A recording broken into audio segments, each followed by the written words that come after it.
It's game time, and we are both extremely nervous, and we are going to still bring you our instant reactions. Win, lose, or tie, you're either going to see us extremely happy, extremely sad, or indifferent to my post-game instant reaction, and Rose is here as well, enjoying the game with me. Before we start the game, the obvious mismatch or the biggest problem for the Bolts is going to be the offensive line trying to stop the Jaguars front seven from wrecking this game. The Jaguars have pass rushers, and they have guys that can wreak havoc with multiple different stunts in the blitz game. We don't want to deal with any of that with our new offensive line. It's like the 20th new Chargers offensive line set that we've ran out there. Now Trevor Penning is going to start a game, the guy we just traded for from the Saints. I've been trying to tell Chargers fans to temper their expectations for this moment because I knew he's gonna have to get in there and block, and he's gonna have to block good pass rushers like Travon Walker and Josh Allen. But on the flip side, the Chargers are going to cook this Jaguars defense because their secondary does not have the man-to-man coverage guys to go against Keenan Allen, go against Ladd McConkey, go against Quentin Johnston, go against Trey Harris, go against Oronde Gadsden, let alone go against all of them together healthy on the field. And then also, there's a little bit of revenge in this game. I don't hate the Jaguars. I'm actually a huge Travis Hunter fan, but he wasn't a part of what we need to take care of, and he isn't playing in the game, ironically, today. The Chargers need vengeance for that 27-0 embarrassment. In fact, if they don't get revenge for that 27-0 embarrassment, they're going to talk about that 27-0 forever. Definitely today, all day, the rest of the day, and tomorrow, and the next day, and the rest of the week, and any other time that I make a video about any team, they're going to bring up the Jaguars 27-0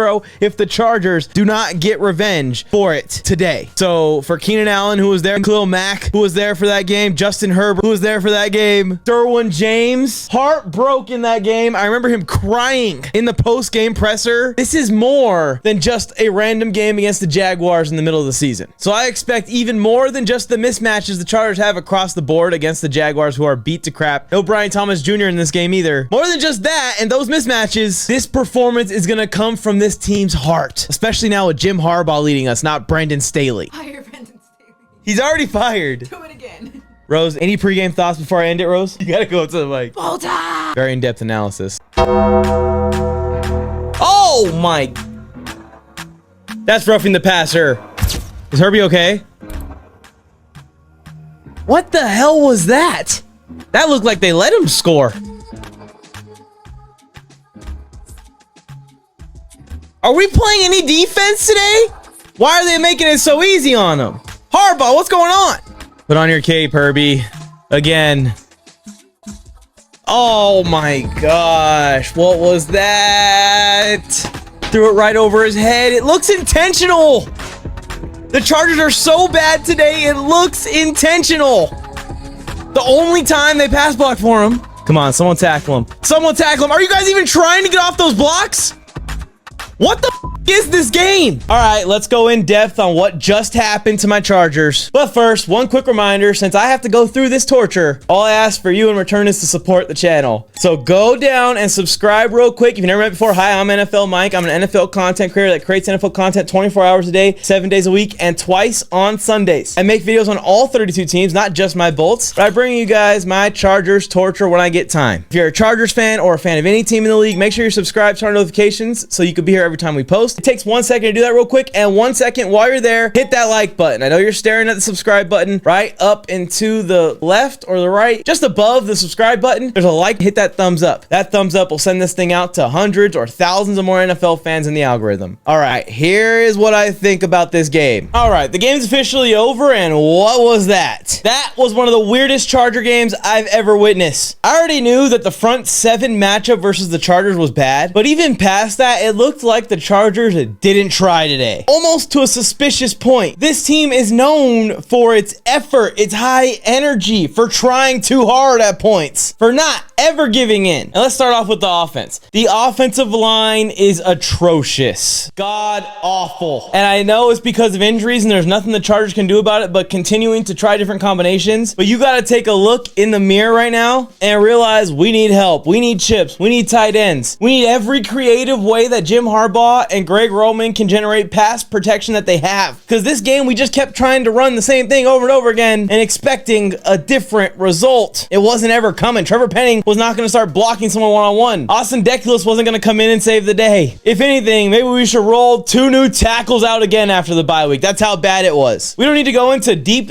depth and talk about the offensive line. We know what the issue is. We also couldn't run the ball either. No Omarion Hampton. No Hassan Haskins. No Najee Harris. The offensive line injuries again. And when you have no pass protection, you have no rushing attack, it's not going to add up to great things most weeks. We are relying on Justin Herbert to carry this offense. We're relying on the defense to make some plays to cover up for a bad offense at this point. That's already known. But one, Herbert was completely off of his game. You can explain that at least when the pass rush is destroying him over and over and over again, but it's just not like him to get rattled. Like the interception, for example. This is probably the worst interception I've ever seen Justin Herbert throw. Maybe that pick 6 versus the Chiefs. That was a miscommunication between him and the receiver. I don't know. This has got to be one of the worst throws I've ever seen him throw because it was just so insanely inaccurate. He had time. There was no pressure. Very un-Herbert-like. But what blows my mind is the defense. The Jaguars are not known for this superhuman offense, especially offensive line. And we got bullied today. Absolutely shoved around. No one held their own very well except for Khalil Mack. We were not making any tackles. Every single time Tootin got the ball, which he had a breakout game against us, just like Bill had a breakout game against us, just like Jonathan Taylor went off on us, just like every running back continues to go off on us all year, it seems, just like back in the day when we couldn't stop the run. But it just looked like the Chargers weren't even trying, especially on this Travis Etienne run late in the game. What is this? We got blocked 20 yards downfield with the game on the line, our only chance at coming back. On defense, there were so many times where we just left the wide receiver wide open. The Chargers are a man-to-man coverage defense that mixes in the zone. Why aren't we sticking to our man-to-man coverage on third down? This Trevor Lawrence run into the end zone was way easier than the Chargers have ever allowed a QB sneak straight into the end zone. It wasn't even a QB sneak, it was a QB draw. He took this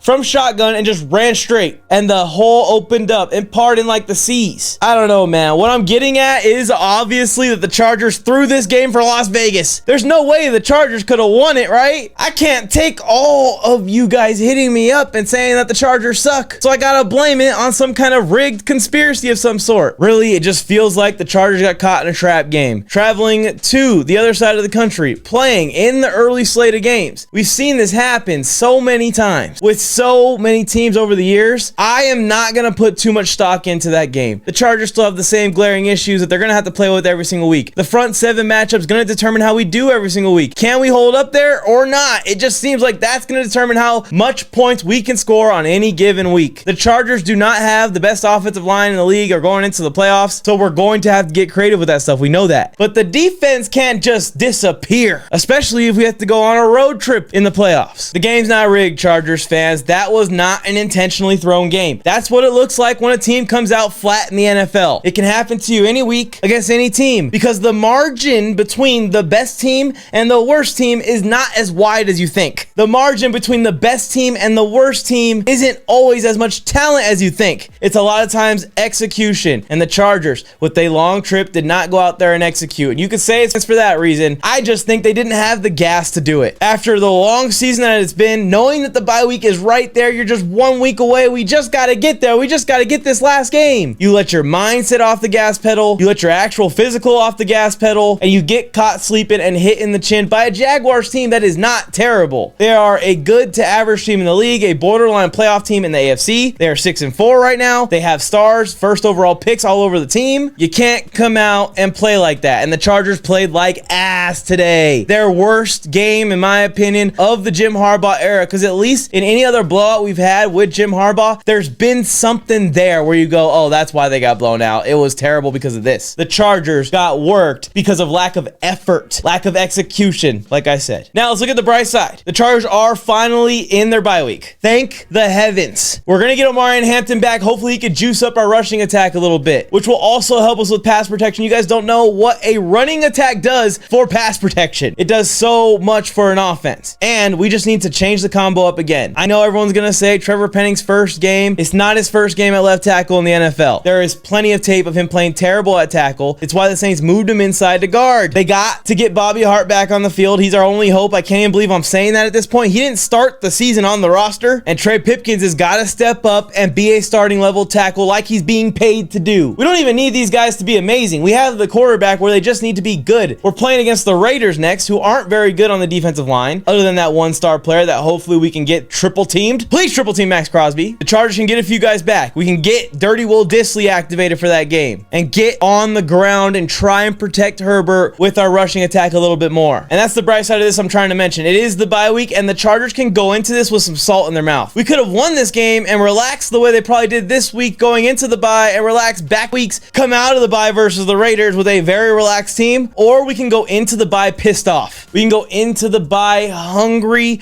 to get that performance off the field, off the tape as your most recent game. And we're playing against the Raiders, so even more extra motivation for our Bolts. I say our like all Chargers fans. You're probably one of those fans that just think the Chargers suck because they lost to the Jaguars. That's the mind of a simple football fan who can't look at it past a score. The score was this to that, and the Chargers suck because they didn't win the Super Bowl. That's the logic. That's not the logic here in NFL Mike's Corner. The Chargers still have the whole season ahead of them. We're 7-4. The Chiefs and Broncos are going against each other. That's another silver lining about this week. Whichever way that game goes, whether the Broncos win and they pull away a little bit more in the West, I like our chances with the Broncos schedule to be racing them to that last game of the season for the division. So I count the Broncos to win, take the Chiefs out of this, put them down to 5-5, and set us up to potentially beat them in that last week for the division. I also hate the Chiefs. But if the Chiefs win, it becomes like no loss for us. We have the tiebreaker over the Chiefs. Yes, they'll get closer. They'll be right in the race, almost tied for first, but they'll still be in third behind us. The Broncos would lose a game, so we'd stay a half game behind them. If they lose next week, we will move into first place even on our bye. If they win next week, we still will be in position for that winner-take-all division championship at the end of the season, or winner-take-all division championship versus the Chiefs later in the season. So this game can be looked at for the Chargers statistically and in the standing as a mulligan, but you can't let it keep happening. You got to come out and take care of business versus the Raiders, because after that, the Chargers schedule gets tough, and I don't expect the Chargers to win out after that Raiders game, so you got to get that Raiders game. What will happen for the Chargers the rest of the season? We will be reacting to every single week by week for my Chargers fans that are subscribed and the non-Chargers fans that like to see me win and lose and go back and forth. Shout out to the Jaguars. They played great in today's game. They feasted on our O-line, and the Jaguars O-line looked like the Eagles O-line today. I was asking myself, when did they trade for the iconic 1990s Cowboys offensive line? They were beating the shit out of our D-line. Trevor Lawrence played a solid game, although he didn't have to do very much. Do that one pick, that one big mistake. Shout out to that rookie running back. Hopefully he didn't get injured too badly at the end of the game there. That's all I gotta say about the Jaguars. You guys already got us 3 games in a row now. I don't need to give you your kudos also. Just take it. Go. There's the door. What will happen to the Chargers the rest of the season? I guess sooner rather than later. The ball definitely won't lie.